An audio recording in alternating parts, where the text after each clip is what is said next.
ನಮಸ್ಕಾರ ಸ್ನೇಹಿತರೆ, ನಾನು ನಿಮ್ಮ English trainer Anil Kumar. English ocean ಚಾನಲ್ಗೆ ಎಲ್ಲರಿಗೂ ಸುಸ್ವಾಗತ. ಸ್ನೇಹಿತರೆ, ನೀವು ಈ ಚಾನಲ್ಗೆ ಹೊಸಬರಾಗಿದ್ದರೆ ದಯವಿಟ್ಟು ಚಾನಲ್ ಅನ್ನು ಸಬ್ಸ್ಕ್ರೈಬ್ ಮಾಡೋದನ್ನು ಮರಿಬೇಡಿ. ಹಾಗೆ ಪಕ್ಕದಲ್ಲಿರುವ ಬೆಲ್ ಐಕಾನ್ ಕ್ಲಿಕ್ ಮಾಡಿ. ನಾವು ಹಾಕುವ ಎಲ್ಲ ವಿಡಿಯೋಗಳು ನಿಮಗೆ ನೋಟಿಫಿಕೇಶನ್ ಮುಖಾಂತರ ನಿಮ್ಮ ಸೆಲ್ ಫೋನ್ಗೆ ಬರುತ್ತೆ. ಜಸ್ಟ್ ನೋಟಿಫಿಕೇಶನ್ ಕ್ಲಿಕ್ ಮಾಡಿ. I am ready to teach you English. ಸ್ನೇಹಿತರೆ, ಈ ಚಾನಲ್ನಲ್ಲಿ ನಿಮಗೆ ನಾನು ಹಾಕುವ ವಿಡಿಯೋಸ್ ಎಲ್ಲ ವಿಡಿಯೋಗಳು ನಿಮಗೆ ಸರದಿ ಪ್ರಕಾರ ಇರುತ್ತೆ, ನಂಬರ್ ಇರುತ್ತೆ. ಸರದಿ ಪ್ರಕಾರದಲ್ಲಿ ನೀವು ವಿಡಿಯೋಗಳನ್ನು ನೋಡ್ತಾ ಹೋದರೆ ನಿಮಗೆ ಇಂಗ್ಲೀಷನ್ನು ಸುಲಭವಾಗಿ ಕಲಿಬಹುದು. ಓಕೆ, ಸೊ ಇಂಗ್ಲೀಷನ್ನು ಮಾತಾಡೋದಾಗಲಿ ಅಥವಾ ಇಂಗ್ಲೀಷನ್ನು ಓದೋದಾಗಲಿ ನೀವು ಸಿಂಪಲ್ ಆಗಿ ಸುಲಭವಾಗಿ ಕಲಿಬಹುದು. ನೀವು ಚಾನಲಲ್ಲಿ ವಿಡಿಯೋ ಒಂದಾದ ನಂತರ ಒಂದು ಬರೋದಿಲ್ಲ ಅಂತ ಅನ್ಕೊಂಡಿದ್ದೀರಾ.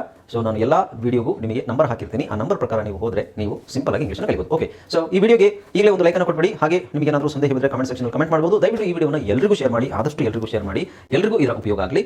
So without any further ado let's dive into the video.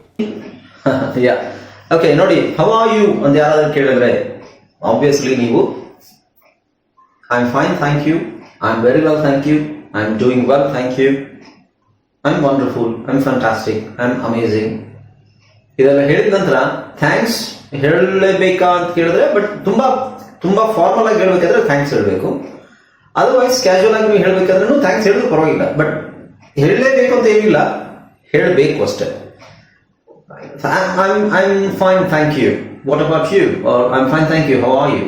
ಇದನ್ನು ಕೇಳೋದೊಂದು ಒಳ್ಳೆ ಏನಂತೀವಿ ನಾವು, it is considered to be polite. Polite ಅಂದ್ರೆ ವಿನಯತೆ, ವಿನಮ್ರತೆ, ತುಂಬಾ ಸಾಫ್ಟ್ ಅಥವಾ ಮರ್ಯಾದೆ ಕೊಟ್ಟಾಗೆ. All right, okay. ನೌ ಈಗ ನಾವು WH ಕ್ವೆಶ್ಚನ್ಸ್ ಅಲ್ಲಿ is, am, are. So what is. Hi friends, ಇದೊಂದು ವಿಶೇಷ ಸೂಚನೆ. ನಮ್ಮಲ್ಲಿ ಇದೀಗ ಆನ್ಲೈನ್ ಸ್ಪೋಕನ್ ಇಂಗ್ಲಿಷ್ ಕೋರ್ಸ್ನ ಹೊಸ ಬ್ಯಾಚ್ ಶುರುವಾಗಿದೆ. ನೀವು ಇನ್ಮೇಲೆ ಎಲ್ಲೂ ಹೊರಗಡೆ ಹೋಗಿ ಇಂಗ್ಲಿಷ್ ಕಲಿಯುವ ಅವಶ್ಯಕತೆ ಇಲ್ಲ. ಮನೆಯಲ್ಲೇ ಕೂತ್ಕೊಂಡು ಯಾವುದೇ ಟೆನ್ಷನ್ ಇಲ್ಲದೆ, ಏನು ಮುಗಿದಿರಬಿಲ್ಲದೆ ಇಂಗ್ಲಿಷ್ ಮಾತಾಡೋದನ್ನ ಕಲಿಯಬಹುದು. ಸ್ನೇಹಿತರೆ, ಸ್ಪೋಕನ್ ಇಂಗ್ಲಿಷ್ ಮಾತ್ರ ಅಲ್ಲ, ನಿಮಗೆ ಇಂಗ್ಲಿಷ್ನ ಓದಲಿಕ್ಕೆ ಬರಲಿಕ್ಕೆ ಬರಲ್ಲ ಅಂತ ಇಟ್ಕೊಳ್ಳಿ. ಈಗ ಇಂಗ್ಲಿಷಲ್ಲಿ ನಿಮಗೆ ಓದಲಿಕ್ಕೆ ಬರಲಿಕ್ಕೆ ಬರಲ್ಲ, ಬರೀ ನಿಮಗೆ ABCD ಮಾತ್ರ ಗೊತ್ತು, ಅಥವಾ ABCD ಓದಿಲ್ಲ ಅಂತ ಇಟ್ಕೊಳ್ಳಿ. ಸೊ ABCD ಓದಿಲ್ಲ ಅಂತ ಪರವಾಗಿಲ್ಲ, ನಾವು ನಿಮಗೆ ಇಂಗ್ಲಿಷ್ನ ಬೇಸಿಕ್ಕಿಂದನೇ ಓದಲಿಕ್ಕೆ ಮತ್ತೆ ಬರಲಿಕ್ಕೆ ಸಹ ಹೇಳ್ಕೊಡ್ತೀವಿ. ಅದು ಅಲ್ಲದೆ ನೀವು ಒಂದು ವೇಳೆ ಕನ್ನಡ ಬರಲ್ಲ ಅಂತ ಇಟ್ಕೊಳ್ಳಿ, ಕನ್ನಡನೂ ಹೇಳ್ಕೊಟ್ಟು, ಕನ್ನಡದಿಂದ ಇಂಗ್ಲಿಷ್ನ ಹೇಗೆ ಓದೋದು, ಕನ್ನಡನೂ ನಾವು ಹೇಳ್ಕೊಟ್ಟು, ಅದರ ಮೂಲಕ ಇಂಗ್ಲಿಷ್ನ ಹೇಗೆ ಕಲಿಯೋದು ಅನ್ನೋದನ್ನ ನಾವು ಈ ಕೋರ್ಸಲ್ಲಿ ಇನ್ಕ್ಲೂಡ್ ಮಾಡಿದ್ದೀವಿ. ಸ್ನೇಹಿತರೆ, ಈ ಕೋರ್ಸ್ನ ಚಿಕ್ಕ ಮಕ್ಕಳನ್ನು ಹೊರತುಪಡಿಸಿ ಬೇರೆ ಯಾರು ಬೇಕಾದ್ರೆ ಈ ಕೋರ್ಸ್ಗೆ ಜಾಯ್ನ್ ಆಗಬಹುದು. ನೀವು ಕೆಲಸಕ್ಕೆ ಹೋಗಿರ್ಬೋದು, ಮನೆಯಲ್ಲಿ ಇರಬಹುದು, ಅಥವಾ ನೀವು ಯಾವುದೋ ಒಂದು ಬಿಸ್ನೆಸ್ ಮಾಡ್ತಾ ಇರಬಹುದು. ಓಕೆ, ಸೊ ಯಾರು ಬೇಕಾದ್ರೂ ಈ ಕೋರ್ಸ್ನ ಜಾಯ್ನ್ ಆಗಬಹುದು. ಹಾಗಾದ್ರೆ ಸ್ನೇಹಿತರೆ, ತಡ ಯಾಕೆ? ಈ ಸ್ಪೋಕನ್ ಇಂಗ್ಲಿಷ್ ಕೋರ್ಸ್ ಮತ್ತು English basic reading and writing ಕೋರ್ಸ್ನ ಜಾಯ್ನ್ ಆಗಬೇಕು ಅಂತ ಆಸಕ್ತಿ ಇರೋರು ಈ ಕೂಡಲೇ ನಿಮ್ಮ ಫೋನ್ ತೆಗೆದುಕೊಳ್ಳಿ, ಹಾಗೂ ಇಲ್ಲಿ ಬರ್ತಿರುವಂತಹ ನಂಬರ್ಗೆ ಅಥವಾ ಕೆಳಗಡೆ ಬರ್ತಾ ಇರುವಂತಹ ನಂಬರ್ಗೆ ನೀವು ಕರೆ ಮಾಡತಕ್ಕದ್ದು, ಅಥವಾ ವಾಟ್ಸ್ಆಪ್ನಲ್ಲಿ ಸಂಪರ್ಕಿಸಿ ನಿಮ್ಮ ಹೆಸರನ್ನು ರಿಜಿಸ್ಟರ್ ಮಾಡಿಕೊಳ್ಳಿ. What are, which is, which are, where is, where are, who is, who are, how is, how are, and whose dash is, whose dash are. So ಇದೆಲ್ಲ ಕಲಿತೀವಿ, ರೈಟ್? ಸೊ ಇದನ್ನೆಲ್ಲ ಪ್ರಾಕ್ಟೀಸ್ ಮಾಡಿ. ನಾನು ನಿಮಗೆ ಕೇಳ್ತೀನಿ ಅಂತ ಹೇಳಿದ್ದೆ, but I think you need time, right? So 1 week time ಕೊಡ್ತೀನಿ. 1 ವೀಕ್ ಆದ್ಮೇಲೆ ನಾನು ಅದನ್ನ ಪ್ರತಿಯೊಬ್ಬರಿಗೂ ಕೇಳ್ತೀನಿ. ಎಲ್ಲಿಂದ? ವಾಟ್ ಇಂದ ವಿಚ್, ವೈ ತನಕ, ವೈ ಅಲ್ಲ, ವಿಚ್ ತನಕ, ವಾಟ್ ಇಂದ ವಿಚ್ ತನಕ ನಾನು ಎಲ್ರಿಗೂ ಕೇಳ್ತೀನಿ.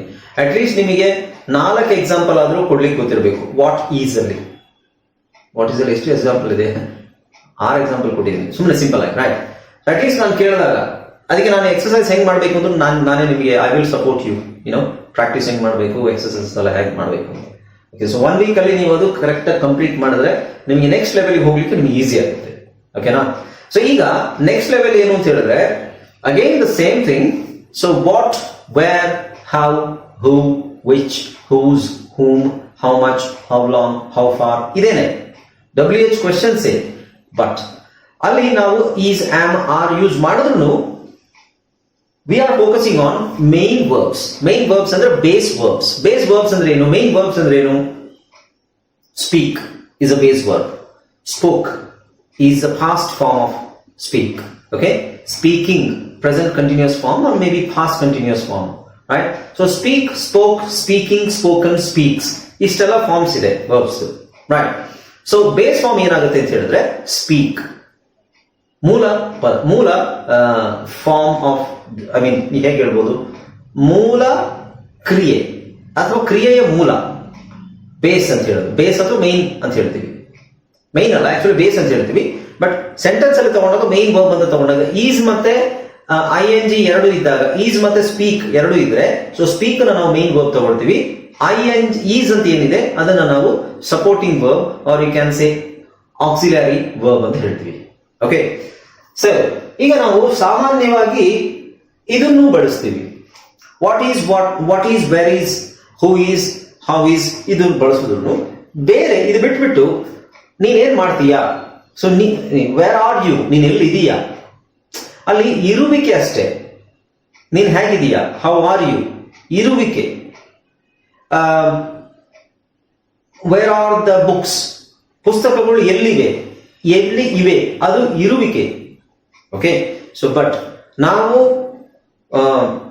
ಮನುಷ್ಯರಾಗಿರೋದ್ರಿಂದ ಅಥವಾ ಪ್ರಾಣಿಗಳು ಬೇರೆ ಇದೆ, ಪ್ರಾಣಿಗಳು, ಮನುಷ್ಯರು, ಇದೆಲ್ಲ ಆಕ್ಷನ್, ನಾವು ಕ್ರಿಯೆನ ಮಾಡ್ತೀವಿ, ರೈಟ್? ಆಕ್ಷನ್ ಮಾಡ್ತೀವಿ, ನಮ್ಮಿಂದ ಆಕ್ಷನ್ಗಳು ಆಗ್ತವೆ. ಆಕ್ಷನ್ ಅಂದ್ರೆ ಕ್ರಿಯೆಗಳು ಆಗ್ತವೆ. ಹಾಗಿದ್ದಾಗ ಇರುವಿಕೆ ಮಾತ್ರ ಬಿಟ್ಟು, ಇರುವುದು ಅಂತ ಹೇಳಿದ್ರೆ ನಾನು ಸುಮ್ಮನಿದ್ದೀನಿ, ಐ ಆಮ್ ಫೈನ್, ನಾನು ಸುಮ್ಮನಿದ್ದೀನಿ ಅಷ್ಟೇ. ಸುಮ್ಮನೆ ಇರುವುದು ಸಹ ಒಂದು ಕ್ರಿಯೆನೇ ಇಂಗ್ಲಿಷಲ್ಲಿ, ರೈಟ್? ಈಗ ಹಾಗಾಗಿ ನಾವು ಏನ್ ಮಾಡ್ತಿದ್ದೀವಿ ಅಥವಾ ಏನ್ ಮಾಡ್ತೀವಿ, ಏನ್ ಮಾಡಿದ್ವಿ, ಏನ್ ಮಾಡ್ತಾ ಇರ್ತೀವಿ, ಏನ್ ಮಾಡಬಲ್ಲೆವು, ಏನ್ ಮಾಡಬೇಕು ನಾವು. ಓಕೆ, ಸೊ ಏನು ಅನ್ನೋ ಪದ ಹಾಕೊಂಡು ನೀವು WH ಕ್ವೆಶ್ಚನ್ ಅದು ವಾಟ್ ಅಂತ, ಅದ್ರ ಮುಂದೆ ನಾವು ಈಸ್, ಆಮ್, ಆರ್ ಯೂಸ್ ಮಾಡಿದ್ವಿ. ಹಾಗೆ ವಾಸ್, ವರ್ ಯೂಸ್ ಮಾಡಿದ್ವಿ. ವರ್ ನಾನು ಹೇಳಿದೆ ನಿಮಗೆ, ನಾನು ನಿಮ್ಗೆ ಜಸ್ಟ್ ಕಳಿಸ್ಕೊಡ್ತೀನಿ, ನೀವು you can refer it. Okay, what ಅನ್ನೋದಿದೆಯಲ್ಲ, ಅದಕ್ಕೆ ನಾವು ಮೇನ್ ವರ್ಬ್ ಹಾಕಬೇಕು, which is base verb. Okay, so ನಾವು ಲೆಟ್ಸ್ ಸೀ ಸಮ್ ಎಕ್ಸಾಂಪಲ್ಸ್. ಇಲ್ಲಿ ನೋಡಿ, ಓಕೆ, ಸೊ ಇಲ್ಲೊಂದು ಐದು ಎಕ್ಸಾಂಪಲ್ಸ್ ಇಲ್ಲಿದೆ, 5 ಎಕ್ಸಾಂಪಲ್ಸ್ ಈ ಕಡೆ ಇದೆ.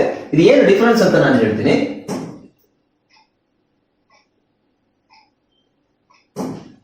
ಓಕೆ, ಸೊ ಇಲ್ಲಿ ನೋಡಿ, what do you do for a living?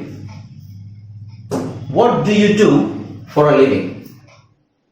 Okay, ನೀನೇನ್ ಕೆಲಸ ಮಾಡ್ಕೊಂಡಿದೀಯಾ, ನೀನೇನ್ ಕೆಲಸ ಮಾಡ್ಕೊಂಡಿದೀಯಾ ಅಂದ್ರೆ ಏನರ್ಥ?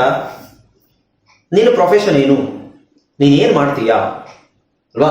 ನೀನೇನ್ ಮಾಡ್ಕೊಂಡಿದೀಯಾ ಅಥವಾ ನೀನೇನ್ ಮಾಡ್ತೀಯಾ ಅನ್ನೋದನ್ನ ಕೇಳ್ತೀವಿ. ನೀವೇನ್ ಮಾಡ್ತೀರಾ ಅಂತ ಕೇಳ್ತೀವಲ್ವಾ? ಸೊ ಅಂದ್ರೆ ನಿಮ್ಮ ಪ್ರೊಫೆಷನ್ ಏನು, ನೀವೇನ್ ಕೆಲಸ ಮಾಡ್ಕೊಂಡಿದ್ದೀರಾ, ಕೆಲಸ ಯಾತಕ್ಕೆ ಮಾಡ್ಬೇಕು, ಜೀವನ ಸಾಗಿಸ್ಲಿಕ್ಕೆ. ಸೊ ಇಂಗ್ಲಿಷ್ ಅಲ್ಲಿ ಅದು ಇಲ್ಲೇ ಬಂದ್ಬಿಡುತ್ತೆ. ಸೊ ಫಾರ್ ಅ ಲಿವಿಂಗ್ ಅಂತಾನೆ ಬಂದ್ಬಿಡುತ್ತೆ. ಓಕೆ, ಸೊ ನಾನು ಜಸ್ಟ್ ಸುಮ್ಮನೆ ಸೆಂಟೆನ್ಸ್ ಹೇಳ್ತೀನಿ, ಆಮೇಲೆ ಅದ್ರ ಸ್ಟ್ರಕ್ಚರ್ ಹೇಳ್ತೀನಿ ನಿಮಗೆ. What do you do in your free time?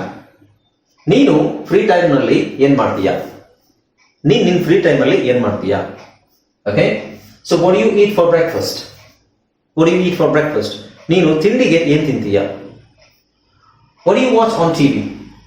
ನೀನ್ ಟಿವಿಯಲ್ಲಿ ಏನ್ ನೋಡ್ತೀಯಾ? What do you believe in? ನೀನು ಯಾವುದನ್ನ ನಂಬ್ತೀಯಾ ಅಥವಾ ನಿನಗೆ ಯಾವುದರಲ್ಲಿ ನಂಬಿಕೆ ಇದೆ? ಓಕೆ, ತಲೆ ಕೆಡಿಸ್ಕೋಬೇಡಿ, ಜಸ್ಟ್ ಎಕ್ಸಾಂಪಲ್ಸ್ ನಾನು ನಿಮಗೆ ಡಿಸ್ಪ್ಲೇ ಮಾಡಿದ್ದೀನಿ, ಆಮೇಲೆ ಸ್ಟ್ರಕ್ಚರ್ ಏನು ಅಂತ ಹೇಳ್ತೀನಿ. What do I do for a living? Same ಇಲ್ಲಿ ಏನಿದೆ ಪ್ರಶ್ನೆ, ಅದೇ ಪ್ರಶ್ನೆ ಇಲ್ಲೂ ಇರೋದು. Okay, what do I do for a living? ನಾನೇನ್ ಕೆಲಸ ಮಾಡ್ಕೊಂಡಿದ್ದೀನಿ. What do I do in my, ಇಲ್ಲಿ ಮೈ ಆಗಬೇಕು. What do I do in my free time? ನಾನು ಫ್ರೀ ಟೈಮ್ ಅಲ್ಲಿ ಏನ್ ಮಾಡ್ತೀನಿ. What do I eat for breakfast? ಬ್ರೇಕ್ಫಾಸ್ಟ್ಗೆ ನಾನು ಏನ್ ತಿಂತೀನಿ ಅಥವಾ ನಾನು ತಿಂಡಿ ಏನ್ ತಿಂತೀನಿ, ತಿಂಡಿಗೆ ಏನ್ ತಿಂತೀನಿ ಅಥವಾ ತಿಂಡಿ ಏನ್ ತಿಂತೀನಿ. What do I watch on TV? ನಾನು ಟಿವಿಯಲ್ಲಿ ಏನ್ ನೋಡ್ತೀನಿ. What do I believe in? ನಾನು ಯಾವುದರಲ್ಲಿ ನಂಬಿಕೆ ಇಡ್ತೀನಿ ಅಥವಾ ನಾನು ಯಾವುದನ್ನ ನಂಬ್ತೀನಿ. ಇಲ್ಲಿ ನಿಮಗೆ ತುಂಬಾ ಡಿಫರೆನ್ಸ್ ಏನು ಕಾಣ್ತಾ ಇಲ್ಲ. ಓಕೆ, ಸೊ ಇದರಲ್ಲಿ ತುಂಬಾ ಡಿಫರೆನ್ಸ್ ಅಂದ್ರೆ ಈ ಕಡೆ ಏನು ಡಿಫರೆನ್ಸ್ ಕಾಣಿಸ್ತಾ ಇಲ್ಲ. ಸೊ ಇಲ್ಲಿ ಈ ಕಡೆ ಸೆಂಟೆನ್ಸ್ಗೂ ಈ ಕಡೆ ಸೆಂಟೆನ್ಸ್ಗೂ ಏನಾದ್ರೂ ವ್ಯತ್ಯಾಸ ಇದೆಯಾ ಅಥವಾ ಎರಡು ಒಂದೇ ಸೆಂಟೆನ್ಸ್?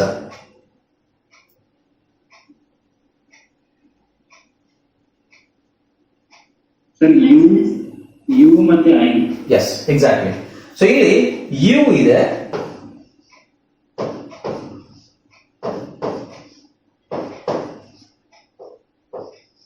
ಯು ಇದೆ, ಇಲ್ಲೇನಿದೆ ಐ ಇದೆ.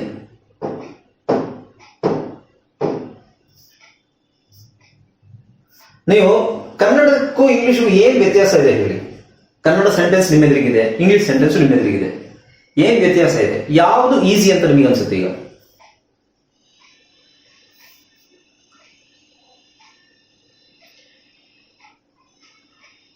ಓಕೆ, ಸೊ ಕನ್ನಡದಲ್ಲಿ ಏನಿದೆ, ಕನ್ನಡದಲ್ಲಿ ನೋಡಿ ನಾನು ನಿಮಗೆ ಡಿಫರೆನ್ಸ್ ತೋರಿಸ್ತೀನಿ.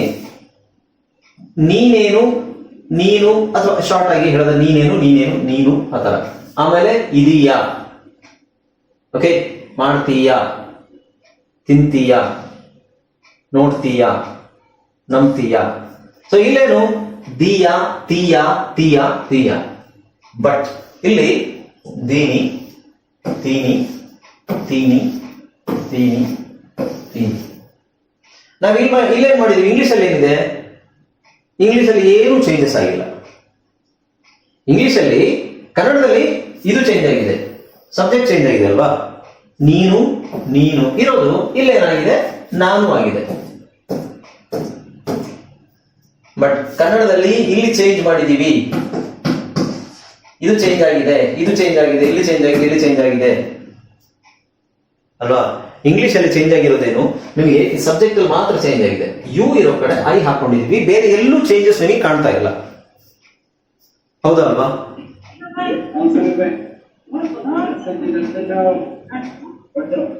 ಎಸ್,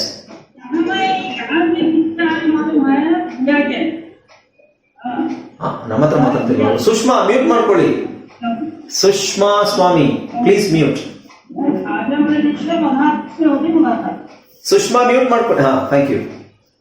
ಓಕೆ, ಸೊ ಡಿಫರೆನ್ಸ್ ಏನಿದೆ ಅಂತ ಗೊತ್ತಾಯ್ತಲ್ಲ ನಿಮಗೆ. ಕನ್ನಡದಲ್ಲಿ ನಾನು ತೀನಿ, ನೀನು ತೀಯ, ಈ ಡಿಫರೆನ್ಸ್ ಇರಲೇಬೇಕು ಕನ್ನಡದಲ್ಲಿ. ಇಲ್ಲಾಂದ್ರೆ ನಾನು ತೀನಿ, ನೀನು ತೀನಿ ಅಲ್ಲ. ಇಂಗ್ಲಿಷ್ ಅಲ್ಲಿ ಸಬ್ಜೆಕ್ಟ್, ಇಂಗ್ಲಿಷ್ ಅಲ್ಲಿ ಏನು ಚೇಂಜ್ ಮಾಡೋದು ಬೇಡ. ಇಂಗ್ಲಿಷ್ ಅಲ್ಲಿ ಸಬ್ಜೆಕ್ಟ್, ಐ ಮೀನ್ ಸೆಂಟೆನ್ಸ್ ಅಲ್ಲಿ ನಾನು ನೀನು ಮಾತ್ರ ಚೇಂಜ್ ಮಾಡೋದು ಸಾಕು, ಮಿಕ್ಕಿದೆಲ್ಲ ಒಂದೇ ಇರುತ್ತೆ. ಸೊ ಆ ಲೆಕ್ಕದಲ್ಲಿ ನೋಡಿದ್ರೆ ಇಂಗ್ಲಿಷು ಕನ್ನಡಕ್ಕಿಂತ ಸ್ವಲ್ಪ ಈಸಿ ಅಂತ ಅನ್ಸಲ್ವಾ ನಮಗೆ? S, of course. ಬಟ್ ಈಗ ಯಾಕೆ ನಾವು ಈ ತರನೇ ಬಳಸಬೇಕು? ಇಲ್ಲಿ ಇನ್ನೊಂದು ಗಮನಿಸಿದೀರಾ ನೀವು, ನಾವು ಇಲ್ಲಿ ಡೂ ಹಾಕೊಂಡಿದೀವಿ. Okay, what do you, what do you, what do you, what do you, what do you. ಇಲ್ಲಿ what do I, what do I, what do I. Okay, so ನಾವಿಲ್ಲಿ ಡೂ ನ ಎಕ್ಸ್ಟ್ರಾ ಬಳಸಿದೀವಿ ಅಂತ ನಿಮಗೆ ಅನ್ಸುತ್ತೆ. ಓಕೆ, ಸೊ ಕನ್ನಡದಲ್ಲಿ ನಾನು ಅಲ್ಲ, ನೀನು ಏನು, ವಾಟ್ ಅನ್ನಕ್ಕೆ ಏನು, ನೀನು ಅನ್ನಕ್ಕೆ ಯು. ಫಾರ್ ಅ ಲಿವಿಂಗ್, ಜೀವನಕ್ಕೆ ಏನ್ ಮಾಡ್ಕೊಂಡಿದೀಯಾ. ಬಟ್ ಇಂಗ್ಲಿಷ್ ಅಲ್ಲಿ ನಾವು ಡೂ ಬಳಸಲೇಬೇಕಾಗುತ್ತೆ. What you do for living ಅಲ್ಲ, what you do for living ಅಲ್ಲ, what do you do for a living. ಅಥವಾ ಫಾರ್ ಅ ಲಿವಿಂಗ್ ಹೇಳೋ ಅವಶ್ಯಕತೆ ಇಲ್ಲ. What do you do, what do you do ಅಂದ್ರೆ ಏನರ್ಥ, ನೀವೇನ್ ಮಾಡ್ಕೊಂಡಿದ್ದೀರಾ. ಫಾರ್ ಎಕ್ಸಾಂಪಲ್, ಫಸ್ಟಿಗೆ ನೀವು ಇಂಟ್ರೊಡಕ್ಷನ್ ಕೊಡ್ಬೇಕಾದ್ರೆ ನಾನೇ ನಿಮಗೆ ಕೇಳಬೇಕಾದ್ರೆ ಒಂದ್ ವೇಳೆ, okay, so what's your name ಅಂತ ಕೇಳ್ತೀನಿ. What's your name? My name is Sushma. Okay, how old are you? ಎಷ್ಟು ವಯಸ್ಸಾಗಿದೆ ನಿಮಗೆ? So I am 26 years old. Next ಪ್ರಶ್ನೆನೆ what do you do.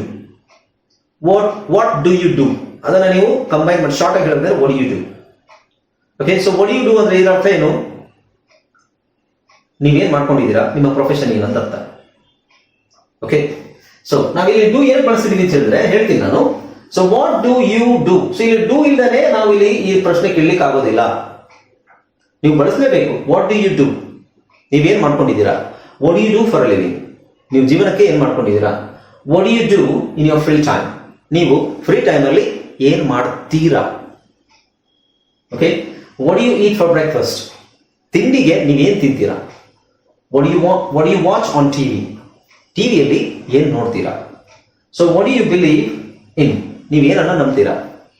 So ಈ ತೀರಾ, ತೀಯಾ, ಇದು ತೀರಾನೂ ಆಗುತ್ತೆ, ತೀಯಾನೂ ಆಗುತ್ತೆ. ಓಕೆ, ಇದನ್ನ ಕನ್ನಡದಲ್ಲಿ ನಾವು ಹೇಳೋದಾದ್ರೆ ಇದು ಯಾವ ತರ ಸೆಂಟೆನ್ಸ್ ಅಂತ ಹೇಳಿದ್ರೆ, of course simple present tense. Simple present tense. ಇದು ಟೈಮ್ ಇದೆಯಲ್ಲ, ಈ ಟೈಮ್ ಅನ್ನು ನೀವು ಸ್ಪೆಸಿಫೈ ಮಾಡಬಹುದಾ. ಈ ಟೈಮ್ ಇದು ಯಾವ ಟೈಮ್ ಅಲ್ಲಿ ಕೇಳ್ತಾ ಇರೋದು. ನೀನ್ ಫ್ರೀ ಟೈಮ್ ಅಲ್ಲಿ ಏನ್ ಮಾಡ್ತೀಯಾ ಅಂತ ಕೇಳಿದ್ರೆ, ನೆನ್ನೆ ಫ್ರೀ ಟೈಮ್, ನೆನ್ನೆ ಫ್ರೀ ಆಗಿದ್ದಾಗ ಏನ್ ಮಾಡ್ತಿದ್ದೆ ಅಂತ ಕೇಳ್ತಿರೋದಾ, ಅಥವಾ ಈಗ ಫ್ರೀ ಆಗಿದ್ರೆ ಏನ್ ಮಾಡ್ತಿದ್ದೆ, ನಾಳೆ ಫ್ರೀ ಆಗಿದ್ರೆ ಏನ್ ಮಾಡ್ತೀನಿ ಅಂತ ಕೇಳ್ತಿರೋದಾ. What actually the time is. ಇದಕ್ಕೆ ನೋಡಿ ಸ್ಪೆಸಿಫಿಕ್ ಟೈಮ್ ಇಲ್ಲ, because this is simple present tense. Specific ಸಾಮಾನ್ಯವಾಗಿ. ಎಸ್, ಸೊ ಸಾಮಾನ್ಯವಾಗಿ what do you do for a living. ಇಲ್ಲಿ ನೀವು ಯೂಶುವಲಿ ಅಂತ ಬಳಸ್ಕೋಬಹುದು. ಸಾಮಾನ್ಯವಾಗಿ ನೀವು ಏನ್ ಮಾಡ್ಕೊಂಡಿದ್ದೀರಾ ಅಂತ ಕೇಳೋದಿಲ್ಲ.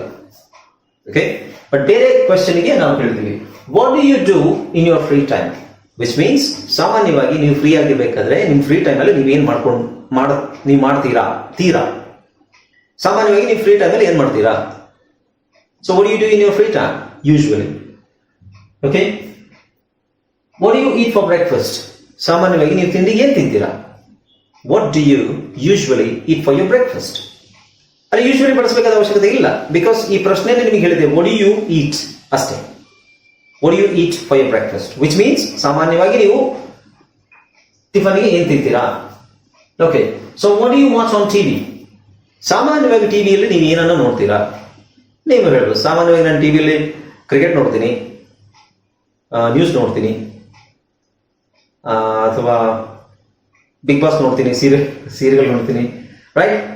ಸೊ ಇವೆಲ್ಲ ಮಾಡುವಂಥದ್ದು ಸಾಮಾನ್ಯವಾಗಿ ನೀವು ಒಂದಿನ ನೋಡಿಬಿಟ್ಟಿದ್ದಕ್ಕೆ ನೀವು ಸಾಮಾನ್ಯವಾಗಿ ಅಂತ ಹೇಳಲಿಕ್ಕೆ ಆಗೋದಿಲ್ಲ. ರಿಪೀಟ್ ಆಗಿ ನೋಡುವಂಥದ್ದು, ರಿಪೀಟ್ ಆಗಿ ಮಾಡುವಂಥದ್ದು. ಸೊ ಅದಕ್ಕೆ ನಾವು ಪ್ರಶ್ನೆಗಳನ್ನ, ಇದಕ್ಕೆ ಉತ್ತರ ಈಗ ಸದ್ಯಕ್ಕೆ ಬೇಡ, ಪ್ರಶ್ನೆ ಕೇಳಲಿಕ್ಕೆ ಕೂತಿರ್ಬೇಕು, ಪ್ರಶ್ನೆ ನಿಮ್ಗೆ ಅರ್ಥ ಆಗಬೇಕು, ಆಮೇಲೆ ಉತ್ತರ ನಾವು ಇದು ಮಾಡಬೇಕು. So what do you watch on TV? ಅದೇ ಈಗ ಟಿವಿಯಲ್ಲಿ ಏನ್ ನೋಡ್ತಾ ಇದೀಯಾ ಅಂತ ಕೇಳಬೇಕಾದ್ರೆ ಅದು ಪ್ರಶ್ನೆ ಮಾತ್ರ, ಅದರ ಸ್ಟ್ರಕ್ಚರ್ ಬೇರೆ ತರ ಇರುತ್ತೆ. What are you watching on TV now? ಈಗ ಟಿವಿಯಲ್ಲಿ ಏನ್ ನೋಡ್ತಾ ಇದೀಯಾ? ಸೊ ವಾಟ್ ಆರ್ ಯು, ಅಲ್ಲಿ ವಾಟ್ ಡು ಯು ಅಂತ ಬರೋಲ್ಲ. ವಾಟ್ ಡು ಯು ಬರೋದು ಯಾವಾಗ? ಸಾಮಾನ್ಯವಾಗಿ ನೀನು ಏನು ಅಂತ. ಸೊ ಅದು ಮೈಂಡ್ ಅಲ್ಲಿ ಇರಲಿ. ಓಕೆ, ಯಾಕೆಂದ್ರೆ ಇದು ಎಲ್ಲಾ ಸಬ್ಜೆಕ್ಟಿಗೂ ಅನ್ವಯಿಸುತ್ತೆ, ಎಲ್ಲಾ ಸಬ್ಜೆಕ್ಟಿಗೂ ಇದೇ tense. I, you, we, they, he, she, it. Next subject ಬೇರೆ, ನಾನು ಆಮೇಲೆ ಹೋಗ್ತೀನಿ. Okay, so what do you believe? What ಇಲ್ಲಿ ಡೂ ಇಲ್ಲ ಅಂತ ಇಟ್ಕೊಳ್ಳಿ. ವಾಟ್ ಯು ಬಿಲೀವ್, ನೀನೇನನ್ನ ನಂಬ್ತೀಯ. ಸೊ ಏನು, ವಾಟ್, ನಂಬು, ಬಿಲೀವ್, ತೀಯ, ಯು ಬಿಲೀವ್, ನೀನು. ಮತ್ತೆ ಯಾಕೆ ಸರ್ ಡೂ ಅಂತ ಕೇಳ್ತೀವಿ? ಇಂಗ್ಲಿಷಲ್ಲಿ ಅದರ ಅವಶ್ಯಕತೆ ಇದೆ. ಓಕೆ, ಹಾಗೆ what do I do? So ಇಲ್ಲಿ ಎರಡು ಡೂ ಇದೆ. ಇಲ್ಲಿ ಎರಡು ಡೂ ಇದೆ ನೋಡಿ. ಈ ಡೂ ಬೇರೆ, ಈ ಡೂ ಬೇರೆ. ವಾಟ್ ಆದ್ಮೇಲೆ ಬರೋದು ಡೂ ಬೇರೆ, ಯು ಆದ್ಮೇಲೆ ಬರೋ ಡೂ ಬೇರೆ. ಓಕೆ, ಡೂ ಇದು ಮಾಡು. ವಾಟ್ ಡು ಯು ಡೂ, ನೀನೇನ್ ಮಾಡ್ತೀಯ. ಡೂ, ಸೊ ಇದು ದಿಸ್ ಇಸ್ ಸಪೋರ್ಟಿಂಗ್, ಇದು ಸಪೋರ್ಟಿಂಗ್ ವರ್ಬ್. ಅದಕ್ಕೆ ನಾವು ಆಕ್ಸಿಲರಿ ವರ್ಬ್ ಅಂತ ಹೇಳ್ತೀವಿ. ಇದು ಮೇನ್ ವರ್ಬ್, ಬೇಸ್ ವರ್ಬ್ ಇದು. Okay, so what do you eat ಇದಾಯ್ತಲ್ವಾ? ವಾಟ್ ಡು ಯು ಬಿಲೀವ್, ನೀವು ಬಿಲೀವ್ ಅಂತ ಹಾಕ್ಬೇಕು ಅಂದ್ರೆ ನೀವು ಏನ್ ನಂಬ್ತೀಯ ಅನ್ನೋದನ್ನ ನೀವು ಡೂ ಹಾಕ್ಲೇಬೇಕು. ಇಲ್ಲ ಅಂದ್ರೆ ವಾಟ್ ಯು ಬಿಲೀವ್, ಅದು ಸೆಂಟೆನ್ಸ್ ಇದೆ, but that is incomplete sentence. What you believe is true, ನೀನೇನ್ ನಂಬ್ತೀಯ ಅದು ಸತ್ಯ. ನೀನೇನ್ ನಂಬ್ತೀಯ, ಅಲ್ಲಿಗೆ ಸೆಂಟೆನ್ಸ್ ಮುಗೀತು. ನೀವು ಪ್ರಶ್ನೆ ಕೇಳೋದಾದ್ರೆ ನೀನ್ ಏನ್ ನಂಬ್ತೀಯ? What do you believe in, what do you believe in, ನೀನ್ ಯಾವ್ದ್ರಲ್ಲಿ ನಂಬಿಕೆ ಇಟ್ಕೊಂಡಿದೀಯಾ. ಅಥವಾ ನೀನ್ ಏನ್ ನಂಬ್ತೀಯ ಅದು ಸರಿ ಅಂತ ಹೇಳಿದ್ರೆ ವಾಟ್ ಯು ಬಿಲೀವ್, ಅಲ್ಲಿ ಡೂ ಬೇಡ. What you believe is true, ನೀನೇನ್ ನಂಬಿದೀಯಾ ಅದು ಸತ್ಯ. That is not a question. Okay, now let's see what do I do for a living. ಇದು ನಾವು ನಮಗೆ ಪ್ರಶ್ನೆ ಕೇಳ್ಕೊಂಡಂಗಾಗುತ್ತೆ, ಅಥವಾ ನಮ್ಮ ಹತ್ರ ಯಾರಾದ್ರೂ ಪ್ರಶ್ನೆ ಕೇಳಿದ್ರೆ ನಾವು ಅದೇ ಪ್ರಶ್ನೆನ ನಾನೇನ್ ಮಾಡ್ಕೊಂಡಿದ್ದೀನಾ ಅಂತ ನನ್ನ ಹತ್ರ ಕೇಳ್ತಾ ಇದ್ದೀರಾ. ನಾನೇನ್ ಮಾಡ್ಕೊಂಡಿದ್ದೀನಾ? So what do I do for a living ನನ್ನ ಹತ್ರ ಕೇಳಿ ನಾನು ಅದು ಪ್ರಶ್ನೆ ಕೇಳೋ ಧಾಟಿ ಇದೆಯಲ್ಲ, ಧಾಟಿ ಮೇಲೆ ಡಿಪೆಂಡ್ ಆಗುತ್ತೆ ನೀವು ಏನ್ ಕೇಳ್ತಾ ಇದ್ದೀರಾ. ಈಗ ನೋಡಿ, ನಾನು ಎರಡು ತರ ಕೇಳ್ತೀನಿ ನಿಮಗೆ, ಎರಡು ತರ ಸೆಂಟೆನ್ಸ್ ಹೇಳ್ತೀನಿ. What do I do for a living,